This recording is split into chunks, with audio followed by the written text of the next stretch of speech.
তাহলে কি বর্তমানে ডাব্লিউডাব্লিউই সমস্ত দর্শকরা ডাব্লিউডাব্লিউই ছেড়ে এখন কি AEW দেখতে পছন্দ করছে? এমনকি কালকে মানি নাইট রয় রোমান রেন্সকে কি রিটার্ন আসতে নাও দেখা যেতে পারে। সেথ রলিন্স কি তার মানি ইন দ্য ব্যাংকটি এবার রিলিঙ্কুইশ করতে পারে? তো এই সমস্ত আপডেটগুলো নিয়ে আলোচনা করব আজকের এই ভিডিওটিতে। তো সর্বপ্রথম আলোচনা করব কালকে মানি নাইট রয় দেখা যাবে একটি 6-ম্যান ব্যাটল রয়্যাল ম্যাচ, আর এই ম্যাচটির মধ্যে যেই জিতবে এবার সামস্টাইম পেভিউতে সেই গুন্তারকে ফেস করবে ওয়ার্ল্ড হেভিওয়েট চ্যাম্পিয়নশিপের জন্য। আর এই ম্যাচটি দেখা যাবে CM Punk versus Jey Uso versus LA Knight versus Penta versus Bron ব্রেকারের মধ্যে। কিন্তু কিছু রিপোর্ট থেকে জানা যাচ্ছে যে এই ম্যাচটি জিততে পারে সিএম পাঙ্ক, এমনকি এবার সামস্টাইম পেভিউতে সিএম পাঙ্ক গুন্তারের ম্যাচটি দেখা যেতে পারে। তার কারণ হচ্ছে যে এবার ডাব্লিউডাব্লিউই প্ল্যান করেছিল মূলত এবার নাইট অফ চ্যাম্পিয়ন পেভিউতে, আর নয়তো এবার মানি ইন দ্য ব্যাংক পেভিউতে সিএম পাঙ্ক এবং গুন্তারের ম্যাচটি, কিন্তু সে জায়গায় ডাব্লিউডাব্লিউই অনুষ্ঠিত করেনি, যার কারণে ডাব্লিউডাব্লিউই হয়তো এবার সামস্টাইম পেভিউতে সিএম পাঙ্ক এবং গুন্থারের ম্যাচটি অনুষ্ঠিত করতে পারে। আর এবার কালকে মানি নাইট রয়টি দেখলে বোঝা যাবে আসলে এবার ডাব্লিউডাব্লিউই সামস্টাইম পেভিউর জন্য গুন্থার অপোনেন্ট হিসাবে কাকে দেখা যাবে। এবার আলোচনা করা যায় গোল্ডবার্গকে নিয়ে, এমনকি ডাস্টি রোডসকে নিয়ে। তো একদিকে দেখা যাচ্ছে যে 58 বয়সের রেসলিং থেকে গোল্ডবার্গ তিনি রিটায়ারমেন্ট নিচ্ছে, আর অপরদিকে 56 বয়সের ডাস্টি রোডস তিনি AEW TNT চ্যাম্পিয়ন হচ্ছে। শুধু তাই নয়, রেসলম্যানিয়া 40-এ যেভাবে ক্রুজ তার ইস্টল্যান্ড ফিনিশ করেছে ঠিক একইভাবে AEW-তে ডাস্টি রোডস তার AEW TNT চ্যাম্পিয়ন হয়ে তার ইস্টল্যান্ড ফিনিশ করেছে, এবং ডাস্টি রোডস তিনি একইভাবে এনজয় করেছে যেভাবে ক্রুজ রেসলম্যানিয়া 42-এ চ্যাম্পিয়ন হয়ে এনজয় করেছিল।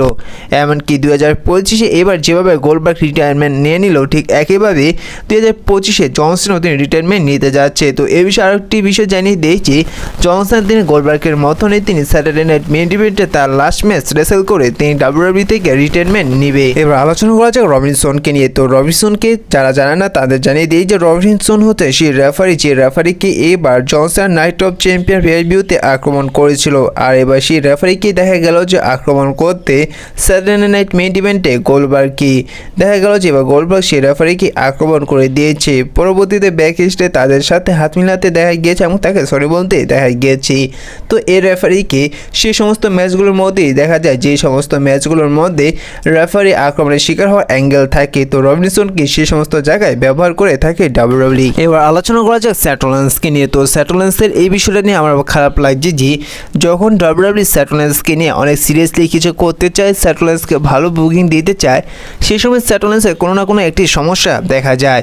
যেমন 2015-তে যখন ডাব্লিউডাব্লিউ সেথ রলিন্সকে হিল টার্ন করে এবং তাকে সিরিয়াসলি নিতে শুরু করে, তাকে ভালো বুকিং ভালো পোজ দিতে শুরু করে, ঠিক সেই সময় কিন্তু সেথ রলিন্স তিনি বড় একটি ইনজুরির শিকার হয় তার নিকের মধ্যে। ঠিক একইভাবে দেখা গেল যে 10 বছর এসে 2025-এ এবারও যখন ডাব্লিউডাব্লিউ সেথ রলিন্সকে সিরিয়াসলি নিতে শুরু করেছে, তাকে অনেক স্ট্রং তারা ভালো বুকিং দিতে শুরু করেছে, ঠিক সেই সময় দেখা গেল যে 10 বছর পরের মতন একই কাহিনী রিপিট হতে এবারও দেখা গেল যে স্যাটারডে নাইট মেইন ইভেন্টে আবার সেথ রলিন্স তিনি সেই পায়ে সেই নিকের মধ্যে আবার ইনজুরির শিকার হতে। এখন দেখার বিষয় ডাব্লিউডাব্লিউ আসলে এটা তিনি রিয়েল নাকি আসলে কতটা ফেক কালকে মানি নাইট রয় জানা যাবে। বর্তমানে জানা যাচ্ছে যে সেথ রলিন্সের এই ইনজুরিটা রিয়েল। যদি সেথ রলিন্সের এই ইনজুরিটা রিয়েল হয়ে থাকে তাহলে ডাব্লিউডাব্লিউতে অনেক প্ল্যানের পরিবর্তন আসতে পারে, যেমনটা বর্তমানে সেথ রলিন্সকে নিয়ে যে প্ল্যানটি করেছে সেই সমস্ত প্ল্যানের পরিবর্তন আসতে পারে। এটা আমি বলছি না, সমস্ত রিপোর্টে বলছি। আর কালকে মানি নাইট রয় সমস্ত কিছুই ক্লিয়ার হয়ে যাবে যে আসলে সেথ রলিন্স তিনি সত্যিকার ইনজুরির শিকার হয়েছেন, কতটা ইনজুরির শিকার হয়েছেন তা কালকে মানি নাইট রয় জানা যাবে। যদি এবার আসলে সেথ রলিন্স তিনি ভয়ঙ্কর ইনজুরির শিকার হয়ে থাকেন তার নিকের মধ্যে, তাহলে সেথ রলিন্সকে লম্বা সময় দেখা যাবে না। তাহলে কি সেথ রলিন্সের তার মানি ইন দ্য ব্যাংকটি রিলিঙ্কুইশ করে দিবে? দেখুন, সেথ রলিন্সের এই মানি ইন দ্য ব্যাংকটি তার কাছে আরও 1 বছরের মতন চাইলে রাখতে পারবে, আরও সামনে মানি ইন দ্য ব্যাংকটি আসার আগ পর্যন্ত বা সেই পেভিউ হওয়ার আগ পর্যন্ত। যদি সামনে মানি ইন দ্য ব্যাংক পেভিউর আগ পর্যন্ত যদি সেথ রলিন্স ক্লিয়ার হয়ে যায় তাহলে তিনি তার মানি ইন দ্য ব্যাংকটি রিলিঙ্কুইশ করবে না, আর না হলে তার মানি ইন দ্য ব্যাংকটি রিলিঙ্কুইশ করলেও করতে পারে। তো এই জায়গায় আমার মনে হয় না যে সেথ রলিন্স তার মানি ইন দ্য ব্যাংকটি রিলিঙ্কুইশ করবে। এই নিয়ে ডাব্লিউডাব্লিউ কোনো না কোনো একটি প্ল্যান পরিবর্তন করতে পারে। এই জায়গায় হয়তো একটি লেটার ম্যাচ অনুষ্ঠিত করতে পারে এই মানি ইন দ্য ব্যাংকটির জন্য, আর নয়তো ব্রন ব্রেকারের মাধ্যমে এই মানি ইন দ্য ব্যাংকটি ক্যাশিং করিয়ে ব্রন ব্রেকারকে চ্যাম্পিয়ন রাখতে পারে ডাব্লিউডাব্লিউ। আর বর্তমানে যদি সেই ইনজুরিটা অনেক ভয়ঙ্কর হয়ে থাকে তাহলে ডাব্লিউডাব্লিউ সেথ রলিন্সকে নিয়ে যে প্ল্যানটি তৈরি করেছিল সেই প্ল্যানটি বর্তমানে ব্রন ব্রেকারের সাথেই দেখা যাবে। এখন ডাব্লিউডাব্লিউ ব্রন ব্রেকারকেই সেই প্ল্যানের মতনই কাজ করাবে সেথ রোলেন্সকে নিয়ে যা করো। তো এখন ডাব্লিউডাব্লিউ ব্রন ব্রেকারকে সিরিয়াসলি নেবে সেথ রোলেন্সের পরিবর্তে ব্রন ব্রেকারকে এখন স্ট্রং দেখাবে ডাব্লিউডাব্লিউ, যার কারণে কালকে মানি নাইট রয়ে রোমান রেন্সের রিটার্ন আসার সম্ভাবনা অনেকটা থাকলেও বলা যায় যে এখন রোমান রেন্সের রিটার্ন আসার সম্ভাবনা একেবারেই কমে গিয়েছে। যদি এবার রোমান রেন্স তিনি রিটার্ন আসতো তাহলে এবার কনফার্ম ধরে নিতে পারেন যে এবার সামারস্ল্যাম পে-per-ভিউতে রোমান রেন্স এবং সেথ রোলেন্সের ম্যাচ দেখা যেত। আর বর্তমানে যেহেতু এখন সেথ রোলেন্স নেই, ডাব্লিউডাব্লিউ ব্রন ব্রেকারকে স্ট্রং দেখাবে, যার কারণে ডাব্লিউডাব্লিউ হয়তো এবার সামারস্ল্যাম পে-per-ভিউতে ব্রন ব্রেকার এবং রোমান রেন্সের একটি সিঙ্গেল ম্যাচ অনুষ্ঠিত করতে পারে।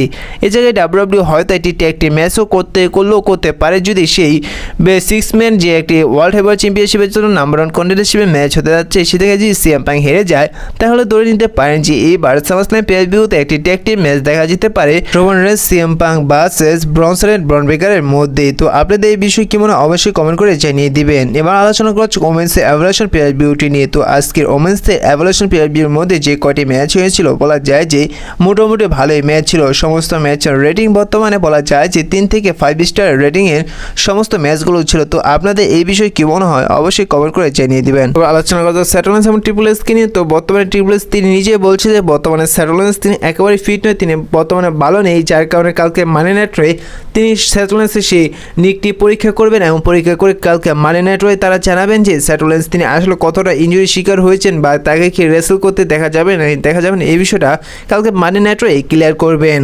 এবার আলোচনা করা যায় ডাব্লিউডাব্লিউ এবং AEWকে নিয়ে। তাহলে কি এবার ডাব্লিউডাব্লিউর সমস্ত দর্শকরা ডাব্লিউডাব্লিউ ছেড়ে এবার AEW দেখতে শুরু করেছে? মোটামুটি বলতে পারেন যে হ্যাঁ তাই। এবার ডাব্লিউডাব্লিউ বর্তমানে যে স্টোরিলাইন দেখাচ্ছে বলা যায় যে তার তুলনায় সবচেয়ে ভালো স্টোরিলাইন দেখাচ্ছে AEWতে এবং AEWতে একটি অসাধারণ ম্যাচ দেখা যাচ্ছে, অসাধারণ স্টোরিলাইন দেখা যাচ্ছে। তার 1% বর্তমানে AEW থেকে ডাব্লিউডাব্লিউতে দেখা যাচ্ছে না, যার কারণে ধীরে ধীরে ডাব্লিউডাব্লিউর সমস্ত দর্শক হারাচ্ছে ডাব্লিউডাব্লিউ, এমনকি সমস্ত দর্শক চলে যাচ্ছে এই ডাব্লিউডাব্লিউ ছেড়ে AEWতে। বলা যায় যে একসময় ডাব্লিউডাব্লিউ থেকে AEW সামনে এগিয়ে যেতে পারে এবং AEW একেবারে ডিস্ট্রয় করে দিতে পারে ডাব্লিউডাব্লিউ কোম্পানিকে। আপনার কালকে যে একটি স্যাটারডে নাইট মেইন ইভেন্ট শোটি হয়েছিল সে জায়গায় বলা যায় যে একই দিনে AEW একটি শো হয়েছিল। সে জায়গায় আমাদের দেশের মানুষ অর্থাৎ আমরা বাংলাদেশের মানুষ, ইন্ডিয়ার মানুষ, এমনকি বাইরের দেশের মানুষ AEW শোটা সবচেয়ে বেশি দেখেছে স্যাটারডে নাইট মেইন ইভেন্টের শো থেকে। আর এই লিস্টটা এখন থেকে পাবলিশ না হলেও আমার মনে হয় যে খুব শীঘ্রই পাবলিশ হয়ে যাবে। তো আপনারা এই বিষয়টা কনফার্ম করে নিতে পারেন যে যদি এখন তৈরি AEW যে স্টোরিলাইন তৈরি করছে তার তুলনায় যদি বেস্ট স্টোরিলাইন না তৈরি করতে পারে, বেস্ট ম্যাচ যদি না তৈরি করতে পারে ডাব্লিউডাব্লিউ, তাহলে বলা যায় যে ধীরে ধীরে সমস্ত দর্শক ডাব্লিউডাব্লিউ হারিয়ে ফেলবে এবং সমস্ত দর্শক চলে যাবে AEWতে। তো এই বিষয়ে আপনাদের কি মনে হয় অবশ্যই কমেন্ট করে জানিয়ে দিবেন। তো এই ভিডিওটা এই পর্যন্ত ছিল, দেখা হচ্ছে পরবর্তী ভিডিওতে নতুন কোনো আপডেট নিয়ে।